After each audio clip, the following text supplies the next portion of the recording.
Hello student, welcome my YouTube channel learn and teach में आपका स्वागत है। आज हम इस वीडियो में डिस्कस करेंगे important question of advance manufacturing process के बारे में कि एडवांस मैन्युफैक्चरिंग का इंपॉर्टेंट क्वेश्चन क्या है 2000 न्यू सिलेबस के लिए।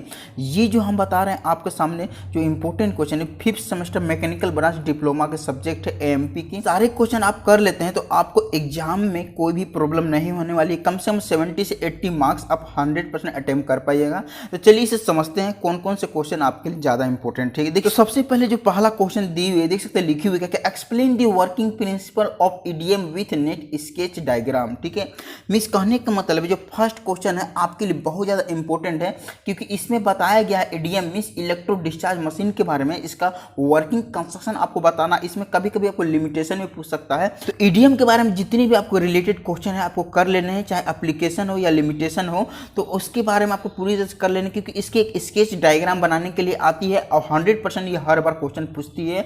आपको ये कर लेनी है, आपको कम से कम ये 10 नंबर की जरूर पूछती है। ठीक है, सेकंड क्वेश्चन हम आते हैं क्या, explain CNC milling machine and block diagram of PLC. ये क्वेश्चन आपके लिए एकदम 100% करने हैं क्योंकि ये क्वेश्चन हर बार पूछती है और हर बार कहीं ना कहीं कोई ना कोई बहाने से दे ही देती है। और पीएलसी के आपको यहाँ पर डिफाइन पूछेगी, इसके बाद आपको इसका ब्लॉक डायग्राम बनाना रहता है। ठीक है, अब इसी के साथ एक रिलेटेड क्वेश्चन आपको दे देती है कभी कभी और में कि explain principle of computer edit part programme. Means कहने का मतलब ये क्वेश्चन भी आपके लिए बहुत इंपॉर्टेंट। आते हैं क्वेश्चन नंबर थर्ड में describe with net diagram construction and working of AGM. ये क्वेश्चन भी हर बार पूछती है। मीन्स एब्रेसिव जेट मशीन के बारे में जो उसका प्रोसेस है कि मशीन कैसे वर्क करता है, उसका कंस्ट्रक्शन और डायग्राम आपको बनानी रहती है। आते हैं क्वेश्चन नंबर 4 में explain the controlling parameter of EDM and given application of EDM. ठीक है, ये क्वेश्चन कभी कभी पूछ देती है, लेकिन आप एक बार पढ़ लीजिएगा तो ये क्वेश्चन बढ़िया तरह से समझ जाइए। क्वेश्चन नंबर 5 में देख सकते हैं लिखी हुई क्या कि what is a laser beam machining process with diagram and stand off laser with construction and working. ये क्वेश्चन भी हर बार पूछती है। ये क्वेश्चन आपके लिए वीवीआई क्वेश्चन है, ये क्वेश्चन हर बार पूछती है, इसीलिए आपको ये कर लेनी है। और लेजर का आपको यहाँ पे स्टैंड करना है, उसका डिफिनेशन करना है। इस यहाँ पे फुल फॉर्म बताना होती है कि लेजर का क्या फुल फॉर्म होती है और उसकी पूरी तरह से वर्किंग कंस्ट्रक्शन और डायग्राम बनानी होती है। तो ये क्वेश्चन आपके लिए बहुत ही इंपॉर्टेंट भरा है। आते हैं क्वेश्चन नंबर 6 में लिखी हुई कि स्केच एंड एक्सप्लेन ट्रसलेस मशीन। इसका स्केच बनाने के लिए आता है और ट्रस मशीन का यहाँ पर पार्ट के कंपोनेंट के नाम लिखने आते हैं। बस इतना ही इसके बारे में आएंगे। क्वेश्चन नंबर 7 में आते हैं लिखी हुई कि what is A maintenance, explain all type of maintenance. ये क्वेश्चन हर बार पूछती है, ये आपके लिए बहुत ही इंपॉर्टेंट है 6 और 7 नंबर।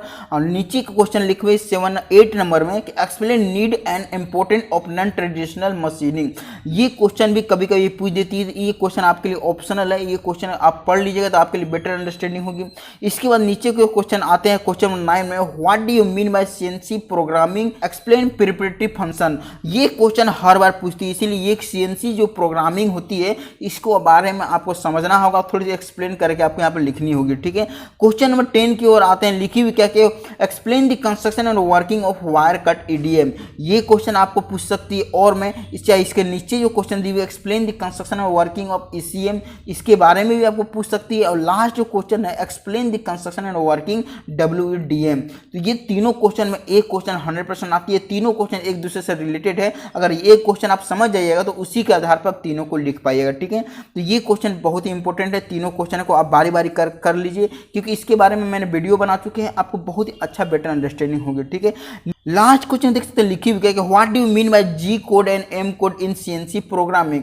ये क्वेश्चन हर बार पूछती है, लेकिन ये क्वेश्चन और में दे देती है। ठीक है, लेकिन आप थोड़ी सी समझ जाइएगा जी कोड और एम कोड क्या होता है। तो आपको 2-3 को यहाँ पर कोड लिखने रहते हैं और थोड़ी सी इसके बारे में लिखनी होती है, तो आपको लिए बहुत ही अच्छे रहेगी अगर समझ आते हैं। ठीक है, अब आते हैं हम शॉर्ट नोट्स की ओर। ठीक है, शॉर्ट नोट्स में आपको कर लेनी है क्योंकि अगर आप ये क्वेश्चन अटेम्प्ट नहीं कर पाते हैं तो शॉर्ट नोट्स आपको कम से कम 20 से 30 नंबर आप इसमें ला सकते हैं। जो क्वेश्चन है बहुत ही इंपॉर्टेंट है क्योंकि हर बार एक क्वेश्चन पूछती है। इसके आपको डिफिनेशन पूछ सकती है या इसकी डिफिनेशन पूछती है या फिर दोनों के बीच में डिफरेंट पूछ सकती है। ठीक है, अगर दोनों के बीच में आप थोड़ी सी डिफरेंट आपको समझना है तो आप दोनों के बीच में थोड़ी थोड़ी आप डिफिनेशन पढ़ लीजिएगा तो आप दोनों के बीच में आसानी से डिफरेंट समझ पाइएगा। अब आते हैं सेकंड क्वेश्चन में लिखी हुई concept of SPM and G code. ठीक है, जैसे कि मैंने यहाँ पे जी कोड पहले डिस्कस किया, यहाँ पे थोड़ी सी आपको डिफिनेशन पढ़ लेनी है जी कोड क्या होता है, आखिर में कुछ 2-3 को एग्जाम्पल दे देनी है।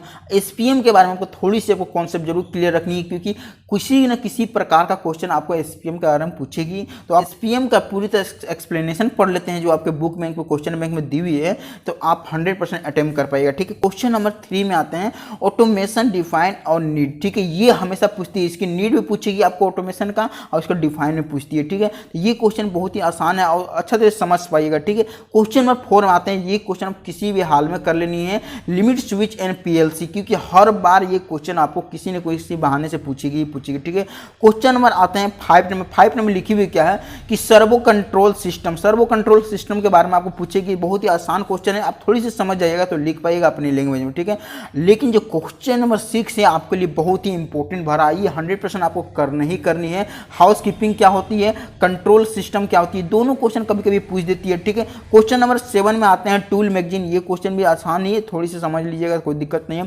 क्वेश्चन नंबर 8, 9, 10 लिखी हुई क्या कि माइक्रो होल ड्रिलिंग। ये क्वेश्चन 8 नंबर बहुत ही इंपॉर्टेंट क्वेश्चन है, हर बार पूछती है, इसीलिए क्वेश्चन भी जरूर कर लेने आपको। 9 नंबर आपके लिए उतना इंपॉर्टेंट नहीं है, लेकिन कभी कभी पूछ देती है, थोड़े समझ जाइएगा। जैसे कंट्रोल सिस्टम के बारे में तो एलिमेंट ऑफ कंट्रोल सिस्टम भी समझ जाएगा। ठीक है, क्वेश्चन नंबर जो 10 है ये हर बार कभी कभी पूछती है, मैंने पहले ही डिस्कस किया कि आपको ईडीएम के सारे चीज़ को आपको समझना होगा, एडवांटेज। तो यहाँ पे जैसे कि मैंने यहाँ पर लिख के पहले से ही बता दिए। ठीक है, कि आप कहीं भूल ना जाएं, इसीलिए ईडीएम का जितनी भी आपको रिलेटेड क्वेश्चन आपको करनी है, क्योंकि ये क्वेश्चन आपको कम से कम 20 से 30 नंबर तक आपको पूछती है, ये मिला के। ठीक है, क्वेश्चन नंबर 11 लास्ट हम आते हैं एमपी की। लिखी हुई क्या है कि describe construction feature of CNC milling machine. CNC milling machine के बारे में जितनी भी ये रिलेटेड क्वेश्चन है थोड़ी आपको समझना जरूरी है। ये हर बार पूछती है construction feature CNC milling machine का क्या होता है, सीएनसी मिलिंग मशीन का एक्सप्लेनेशन पूछती है, तो ये क्वेश्चन आपको जरूर कर लेना। ठीक है, पहला तो क्वेश्चन आपको ईडीएम जरूर करना और सीएनसी मिलिंग मशीन के रिलेटेड क्वेश्चन जरूर कर लेना। ठीक है, ये दोनों क्वेश्चन आप कर लेते हैं तो आपको कम से कम 60 नंबर कोई नहीं रोक सकता है।